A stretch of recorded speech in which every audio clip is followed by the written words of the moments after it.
जय भीम नमो बुद्धाय। बघूया बातमीपत्रातल्या आजच्या घडामोडी। सकल बौद्ध समाज वाशी नाका चेंबूर विभाग यांच्या वतीने महाबोधी महाविहार मुक्ती आंदोलनाला पाठिंबा देण्यासाठी मुकुंदराव आंबेडकर नगर, राहुल नगर, अयोध्या नगर, आर्यन पार्क, प्रबुद्ध नगर, टाटा कॉलनी, अजीज बाग, आझाद नगर, भारत नगर, पांचरपोळ, लक्ष्मी नगर, गव्हाणपाडा, म्हाडा कॉलनी आदी परिसरातील बौद्ध अनुयायी मोठ्या संख्येने सहभागी झाले। बंतेगन यांनी बुद्ध वंदना घेऊन रॅलीला सुरुवात केली। जग में बुद्ध का नाम है, यही भारत की शान है, ह्या घोषणा बौद्ध अनुयायी सदर प्रसंगी देत होते।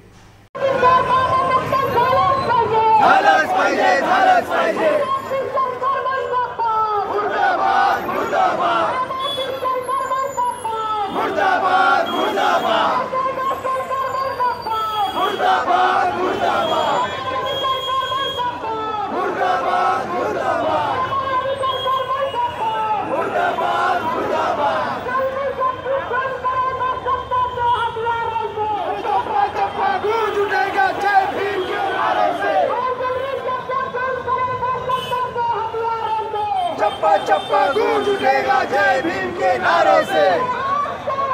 एक है, एक है, एक है, एक है। जिंदाबाद, जिंदाबाद।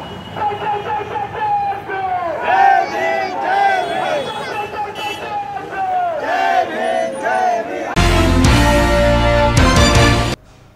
मिशन बोधिसत्व कोल्हापूर अंतर्गत कोल्हापूर येथे दुसरे एक दिवसीय धम्म प्रबोधन शिबिर संपन्न झाले। 4 सत्रात झालेल्या या कार्यक्रमात भदंत विमल कित्ती गुणसिरी यांनी विविध विषयांवर प्रबुद्ध भारताचे बोधिसत्व मिशन म्हणजे काय याविषयी मार्गदर्शन केले। यावेळी नागरिकांनी विचारलेल्या प्रश्नांची उत्तरे भदंत विमल कित्ती यांनी दिली। प्रास्ताविक आनंद राणे यांनी केले। सूत्रसंचालन प्राध्यापक प्रशांत मेधावी यांनी केले। आभार डॉक्टर राज शितुरकर यांनी मानले। यावेळी अनंत माळकुलीकर, दगडू भास्कर, डॉक्टर अनिल माने, प्रकाश उल्सवार, जयपाल चावरे, प्रमोद उपरीकर, प्राध्यापक राम वाकरेकर आदी कार्यकर्ते उपस्थित होते। कारण बाबासाहेबांचा विचार घेऊन निरनिराळ्या संघटना निर्माण होत आहेत, चळवळी होत आहेत, पण आता कुठंतरी असं वाटते की चळवळीसुद्धा कमी पडायला लागलेले आहेत। कारण येऊ घातलेलं जे संकट आहे आपल्याकडं, म्हणजे माणूस म्हणून जगण्याचा हक्क, अधिकार हिरावून घेण्याचा एक कल किंवा प्रयत्न सुरू आहे। त्यासाठी तरी आत्ता आपण जागृत होणं फार गरजेचं आहे आणि जागृत होऊन संघटित होऊन संघर्ष करणं हे बाबासाहेबांनी सांगितलेल्या उक्तीप्रमाणे आपल्याला त्याच्याकडे प्रकर्षानं पाहिलं पाहिजे। फक्त एक बाबा शिबिर आहे आणि आपण तिथं ऐकायला जायचं, आज रविवार आहे, आज सुट्टी आहे असं म्हणून येऊ नका, तर त्यातला बोध घेऊन आपल्या कुटुंबापर्यंत तो पोचवा। कुटुंबापर्यंत म्हणजे आपल्या पत्नीपर्यंत, आपल्या घरातील जे ज्येष्ठ असतील त्याच्यापर्यंत पोचवा, त्यांनाही जागृत करा आणि आपली मुलं बाळं काय असतील ते सगळी त्यामध्ये त्या विचार प्रवाहात तुम्ही आणा। असं प्रत्येक पुरुषानं किंवा स्त्रीनं जर आपल्या कुटुंबाकडे पाहिलं तर नक्कीच आपला महाराष्ट्रच नव्हे तर भारत बौद्धमय व्हायला वेळ लागणार नाही। तेव्हा अशी शिबिरं झाली पाहिजेत, अशा शिबिराला प्रत्येकाने आलं पाहिजे आणि मी सांगितल्याप्रमाणे कुटुंबापर्यंत तो विचार नेऊन त्या कुटुंबाला समाजात आणलं पाहिजे। नमो बुद्धाय, जय भीम।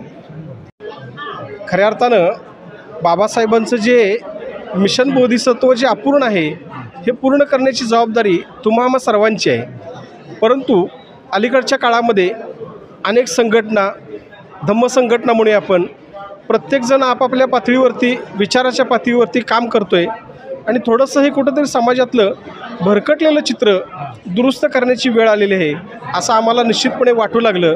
आणि त्या अनुषंगानं महाराष्ट्रातील एक धम्माचे गाडे अभ्यासक म्हणूया आपण, ज्यांनी कर्जत मुंबई इथं एक बुद्धिस्ट सेमिनरी स्थापन केलेले आहे, ते म्हणजे भदंत विमल कित्ती गुणसरी यांच्याशी आम्ही वारंवार फोनवरती चर्चा केली, प्रत्यक्ष भेट दिली आणि त्या माध्यमातून काही गोष्टी आमच्या लक्षात येऊ लागल्या की बाबासाहेबांच्या चळवळीला योग्य दिशा देण्याचं काम, निश्चितपणे ह्या समाजाला पुढं घेऊन जाण्याचं काम हे भंतेजीच करू शकतील। आणि या दृष्टिकोनातूनच या शिबिरांची वारंवारपणे आखणी आणि मांडणी आम्ही ह्या करवीर नगरीमध्ये करत आहोत। त्याच्यासाठी आयुष्मान आनंद राणे सर ज्येष्ठ धम्म अभ्यासक आहेत, आमचे जनशक्ती महासंघाचे आयुष्यमान DG बापू भास्कर हे सुद्धा आहेत आणि असे असंख्य लोक आहेत ज्यांच्या मार्गदर्शनानं आणि सहकार्यातून अशी धम्मशिबिरं आम्हाला ह्या कोल्हापूर आणि परिसरामध्ये जिल्ह्यामध्ये वारंवार पद्धतीनं राबवायची आहेत. आपल्या सर्वांच्या शुभेच्छा आणि मार्गदर्शनाने आणि आशीर्वादानं ही शिबिरं आम्ही निश्चितपणे पार पाडू. या निमित्तानं मी सर्वांना पुन्हा एकदा मैत्रीपूर्ण असा जय भीम देतो. धन्यवाद. या देशामध्ये अनेक लोकांनी मोठ्या प्रमाणात अवमूल्यन केलेलं आहे. आंबेडकरी चळवळ, दलितांची चळवळ, मागासवर्गीयांची चळवळ, जय भीमवाल्यांची चळवळ असं म्हणून कुत्सितपणे ह्या चळवळीला नीच लेखण्याचा प्रयत्न केलेला आहे आणि त्याचा दुष्परिणाम जनमानसावरती होतो. तर हे अत्यंत घातक कृत्य आहे. असं व्हायला नको म्हणून आता आपणाला स्वतः बाबासाहेबांच्या चळवळीचं उदात्तीकरण केलं पाहिजे. त्याचं श्रेष्ठत्व प्रगट होईल अशा प्रकारे आपणाला प्रयत्न केले पाहिजेत आणि ते प्रगट होण्याचा हा सर्वात चांगला मार्ग आहे की बाबासाहेबांना आपण बोधिसत्व समजतो. बोधिसत्व काही साधी गोष्ट नाही आणि त्यांचं मिशन हे मानवजातीच्या कल्याणाचं मिशन आहे. म्हणून ते बोधिसत्वाचं मिशन आहे असं म्हटलं तर जी प्रतिष्ठा त्यामधून प्रगट होईल, महत्त्व प्रगट होईल, ते आता साध्या शब्दातून प्रगट होत नाही कारण लोकांनी त्याचं अवमूल्यन केलेलं आहे. आणि म्हणून ही चळवळ या नावानं राबवायची हा महत्त्वाचा मुद्दा आहे. आता तरुण पिढीचंच बोलावं याची काही आवश्यकता नाही. तो सारा समाज अज्ञानामध्ये पडलेला आहे. आणि कसं असतं, आडात असेल तर पोहऱ्यात येतं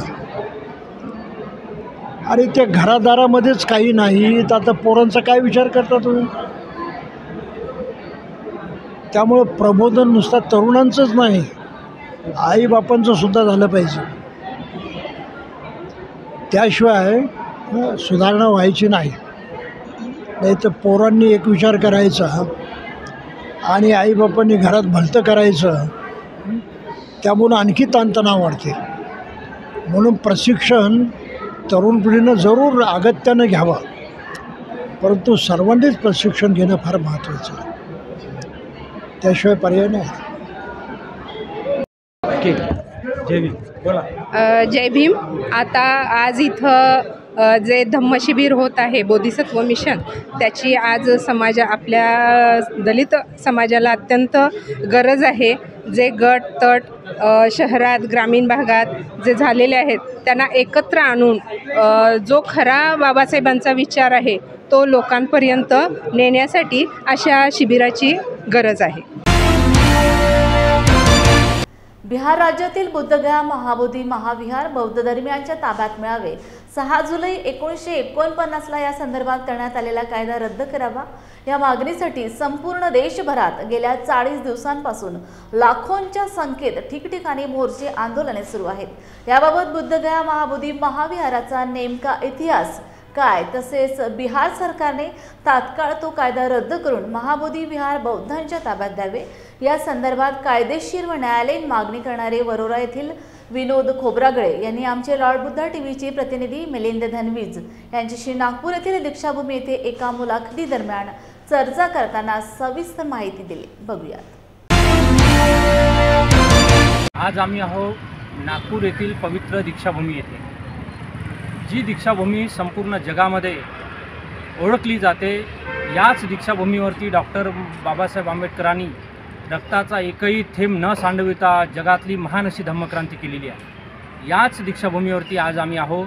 माझ्यासोबत आहेत ज्यांचं नाव संपूर्ण महाराष्ट्रामध्ये गाजते आहे, ते वरोऱ्याचे दबंग तलाठी म्हणून विनोदजी खोब्रागळे साहेब. अत्यंत ज्वलंत आणि महत्त्वाच्या विषयावर मी आज त्यांच्याशी चर्चा करणार आहोत. तो विषय असा आहे की बिहार राज्यातील जे महाबोधी महाविहार आहे, त्या महाबोधी महाविहाराच्या संदर्भामध्ये संपूर्ण जगामध्ये आंदोलन सुरू आहेत.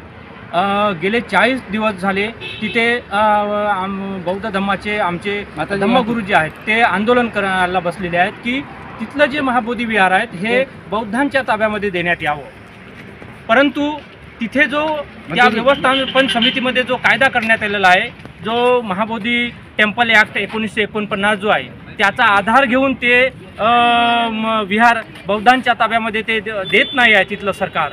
त्याच्यामुळे त्या निषेधात आमचा संपूर्ण बौद्ध समाज, भिक्खू संघ हा एकत्रित येऊन की तो कायदा रद्द करा आणि महाबोधी विहार ब्राह्मणांच्या ताब्यामधून बौद्धांच्या ताब्यामध्ये द्या. कारण कुठल्याही धर्माचं विहार असो, मंदिर असो, ते त्या धर्मांच्या लोकांच्या ताब्यात असते. परंतु महाबोधी विहार जे आहेत हे बौद्धांच्या ताब्यात नाही, तिथे काही ब्राह्मण लोकांनी कब्जा केलेला आहे. या संदर्भात गेले 40 दिवसापासून आंदोलन सुरू आहे. आज आमच्यासोबत भंतेजीसुद्धा आहेत आणि पहिली प्रतिक्रिया आम्ही खोब्रागडे साहेबांची घेणार आहोत की साहेब, तुम्ही या संदर्भामध्ये एक बिहार सरकारला पार्टी करून त्या विरोधामध्ये एक न्यायालयामध्ये खटला दाखल केलेला आहे. काय सविस्तर प्रकरण आहे थोडं सांगा आमच्या प्रेक्षकांना. नमो बुद्धाय, जय भीम. मी जबाबदार व जागृत नागरिक विनोद कौडूजी खोब्रागडे आहे. भारताच्या संविधानाचा एक अभ्यासक आहे, कायद्याचा विद्यार्थी आहे, एक लोकसेवक आहे, RTI कार्यकर्ता आहे आणि एक जनप्रतिनिधी आहे. मी मागील 100-125 वर्षापासून ज्या या देशामध्ये महाबोधी महाविहार हे मुक्तीसाठी जे आंदोलन सुरू आहे, अनागार धम्मपाल यांच्या माध्यमातून आंदोलन सुरू झाले होते. आजसुद्धा तिथे 40 दिवसापासून आमचे भंतेजी आंदोलन करीत आहेत. पूर्ण महाराष्ट्रामध्ये ठिकठिकाणी प्रत्येक जिल्ह्यामध्ये मोर्चे आंदोलन निघत आहेत, भारतामधून निघत आहेत आणि आमची मागणी एकच आहे की हे जे महाबोधी महाविहार आहे हे आमच्या ताब्यात द्या. ज्याप्रमाणे हिंदूचे मंदिरं हिंदूच्या ताब्यामध्ये आहेत, मुसलमानांचे मस्जिद त्यांच्या ताब्यामध्ये आहेत, ख्रिश्चनाचे त्यांच्या ताब्यामध्ये आहेत, शिखांचे जे सुवर्ण मंदिर आहेत त्यांच्या ताब्यामध्ये आहेत, जेव्हा जैन मंदिर हे त्यांच्या ताब्यामध्ये आहेत, जेव्हा त्यांच्या प्रत्येक धर्मामध्ये त्यांच्या मंदिरं त्यांच्या ताब्यामध्ये आहेत, तर महाबोधी महाविहार हे मागील आमच्या ताब्यामध्ये का नाही हा प्रश्न आज संपूर्ण महाराष्ट्रात नाही तर भारतात नाही तर संपूर्ण जगामध्ये विचारला जात आहे. ज्या अर्थी तथागत भगवान गौतम बुद्ध 29व्या वर्षी जेव्हा गृहत्याग केले, त्यानंतर त्यांनी 6 वर्ष तपश्चर्या केली. त्याच्यानंतर बुद्धगये इथे महाबोधी वृक्षाखाली त्यांना ज्ञान प्राप्त झाले. त्यानंतर त्यांनी जे वयाचे 45 वर्ष प्रबोधन दिले आहे. अनेक ठिकाणी जाऊन 84,000 ठिकाणी जाऊन पायदळ जाऊन प्रबोधन दिले आहे. संपूर्ण शांतीच्या ममतेच्या संदेश दिलेले आहे आणि असे तथागत बौद्ध यांचा धम्म जगातील 140 देशांनी स्वीकारलेला आहे.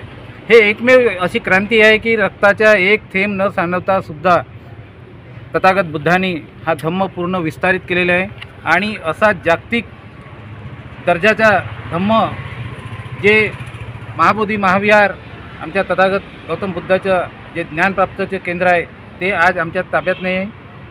ईसापूर्व 265 सम्राट अशोकाने त्याची निर्मिती केलेली आहे. त्यानंतर अनेक वर्षापासून अनागारिक धम्मपाल यांच्या माध्यमातून ते बौद्धविहार मुक्ती करण्यासाठी आंदोलन केले आहे, मोर्चे दिले आहे.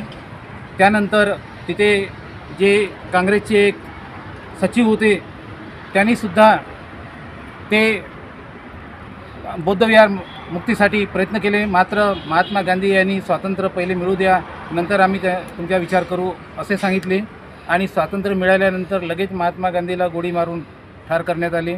म्हणजे पुन्हा आमचा प्रश्न जशान तसाच राहिला. त्यावेळी ब्रिटिश सरकारच्या वेळी हा प्रश्न निघाला होता, परंतु जपान आणि इंग्लंड यांच्यामध्ये काही शीतयुद्ध असल्यामुळे त्यांनी ब्रिटिश सरकारने हे आमच्या ताब्यात देण्यास मनाई केली, कारण इथं काही हेरागिरी होऊ शकते म्हणून. नाही तर जपान सरकारने तेव्हाही प्रयत्न केलेले होतं. अशा प्रकारे तो प्रश्न आतापर्यंत रेंगाळत आहे. त्यानंतर 6 जुलै 1949 बिहार सरकारने एक बुद्ध टेम्पल म्हणून ॲक्ट केला आहे. वास्तविक ते बुद्ध विहार आहे. आम्हाला टेम्पल म्हणजे मंदिर हे शब्द नसताना टेम्पल ॲक्ट केलं आहे बिहार सरकारने 6 जुलै 1949. त्यामध्ये 9 लोकांची बॉडी केलेली आहे. 4 बौद्ध भिक्खू आणि 4 हिंदू आणि एक तिथला कलेक्टर हा प्रेसिडेंट, आणि तोसुद्धा कलेक्टर हिंदूच असला पाहिजे अशी त्या कायद्यामध्ये तरतूद करून ठेवलेली आहे. जेव्हा की जेव्हा GR काढलं ते त्यामध्ये अध्यक्ष त्यांच्याकडे, सचिवही त्यांच्याकडे आणि कोषाध्यक्षही हिंदूकडे, आणि अशा प्रकारे तो विसंगत कायदा बिहार सरकारने पारित केलेला आहे. त्या कायद्याला आज 75 वर्ष पूर्ण होत आहे. बाबासाहेबांनी जेव्हा 2 वर्ष 11 महिने 17 दिवस अहोरात्र मेहनत करून जे संविधान या देशाला अर्पण केले आहे, त्या संविधानामध्ये आर्टिकल 13 मध्ये तरतूद करून ठेवलेली आहे की या देशातील विसंगत असलेले कायदे एका लाईनमध्ये बाबासाहेबांनी नष्ट केलेले आहे. आणि हा विसंगत कायदा आहे कारण जेव्हा तुम्ही 4 बौद्ध हिंदू आहेत आणि 1 हिंदू अध्यक्ष आणि 4 बौद्ध, म्हणजे हा 5 एकीकडे आणि 4 एकीकडे पुन्हा त्या कायद्यामध्ये तरतूद करून ठेवले आहे.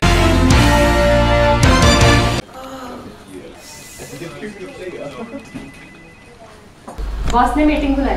क्या यार, आदमी की तकलीफ को तो समझो. बाहर बाहर उठो बैठो.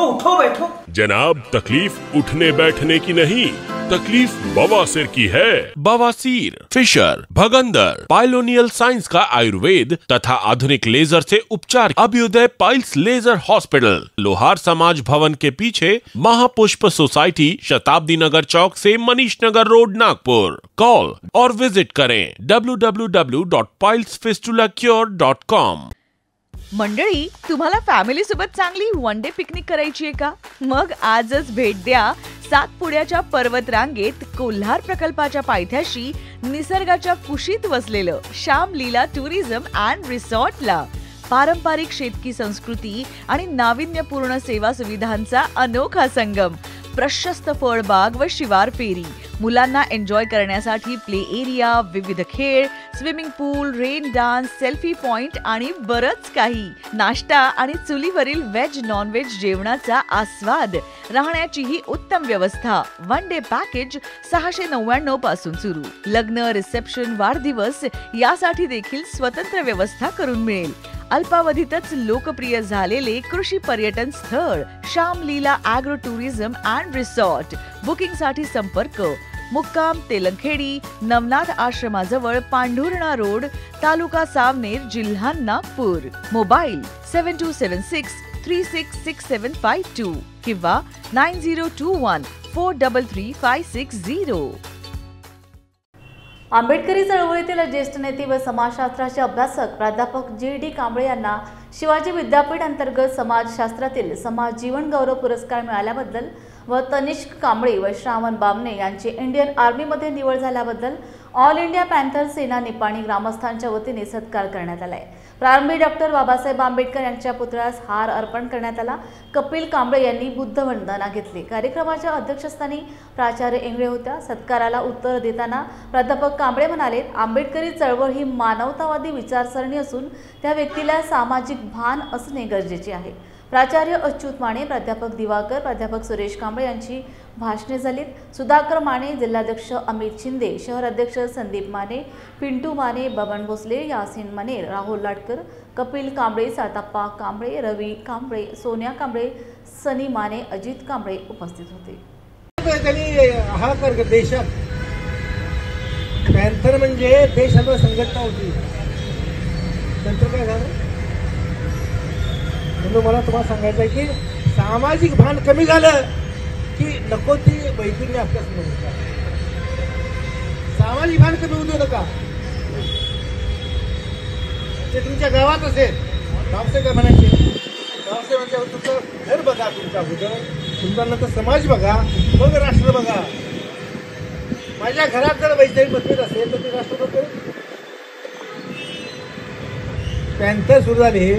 मॅडमना माहिती नाही, मॅडम माझ्या विद्यार्थी पॅन्थर सुरू झाल्यानंतर आमच्या नोकरीला गदा आली.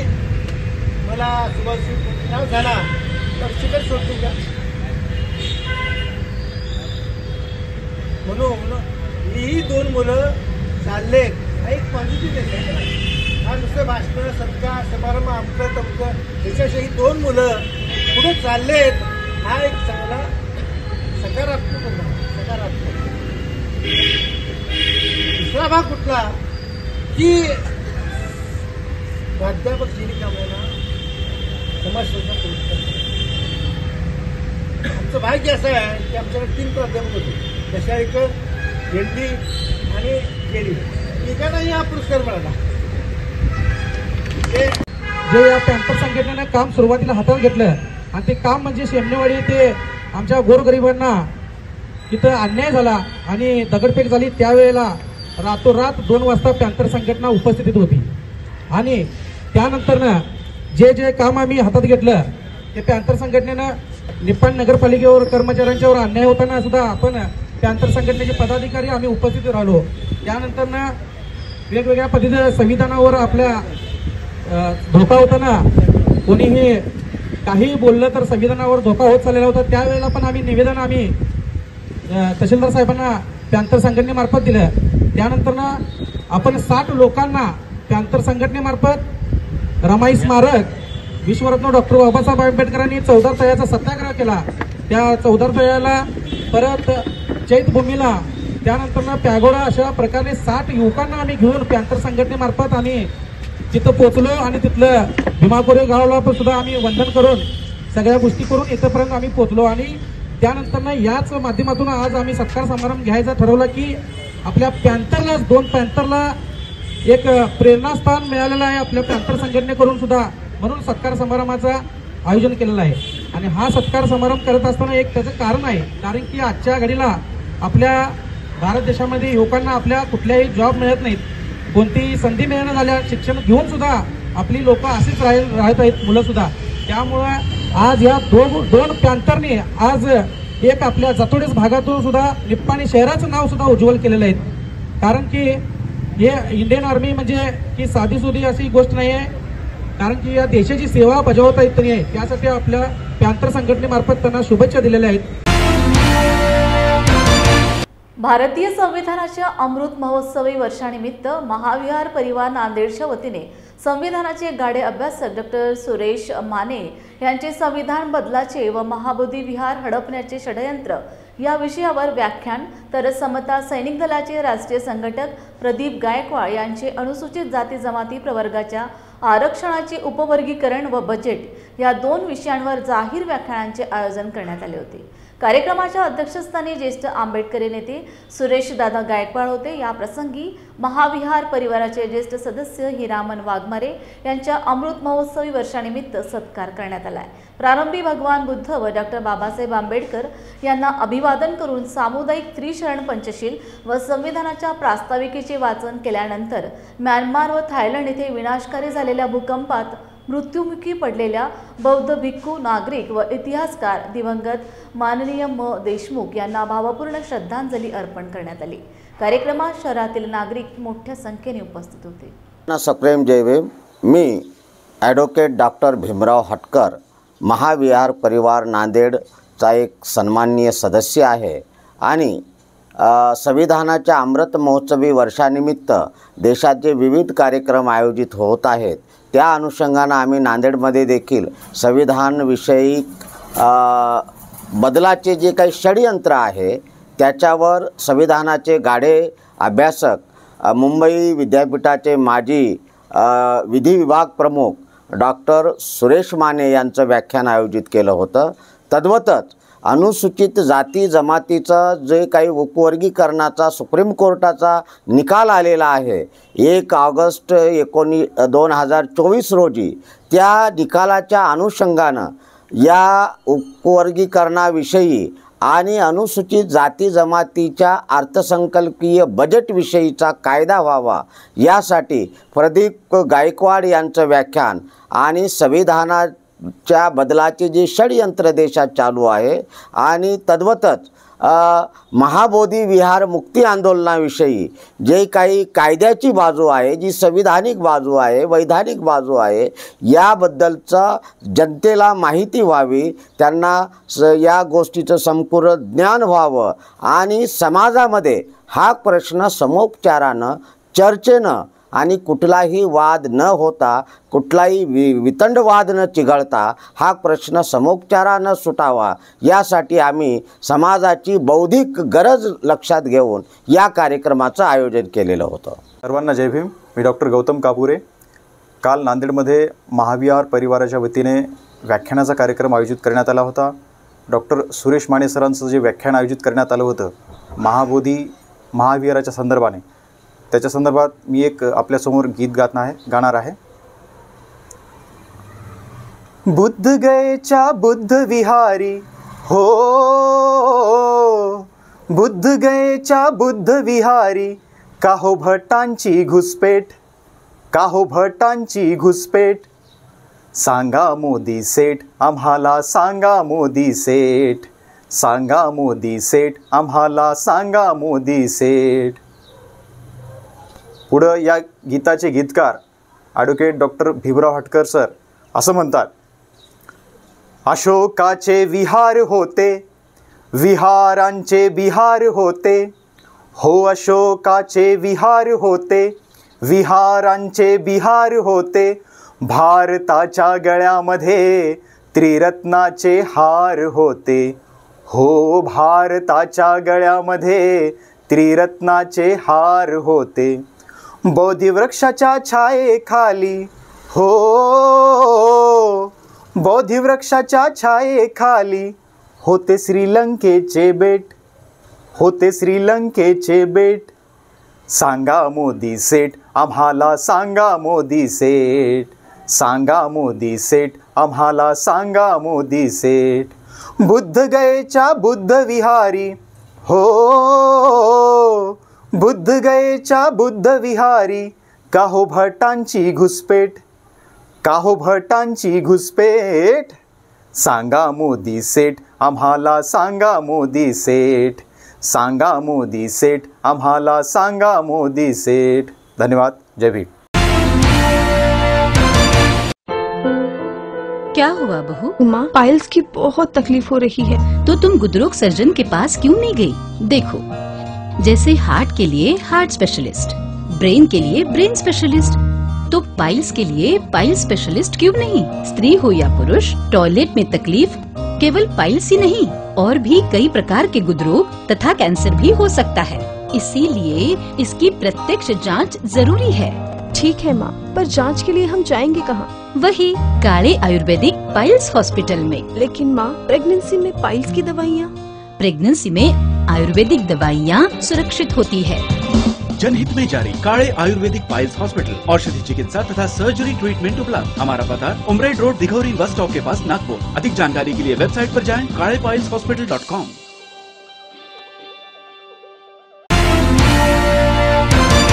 भारतीय समाजाला एका सूत्रामध्ये बांधून स्वातंत्र्य, समता, बंधुता आणि सामाजिक न्यायाची हमी प्रत्येक भारतीयाला आपले संविधान देते.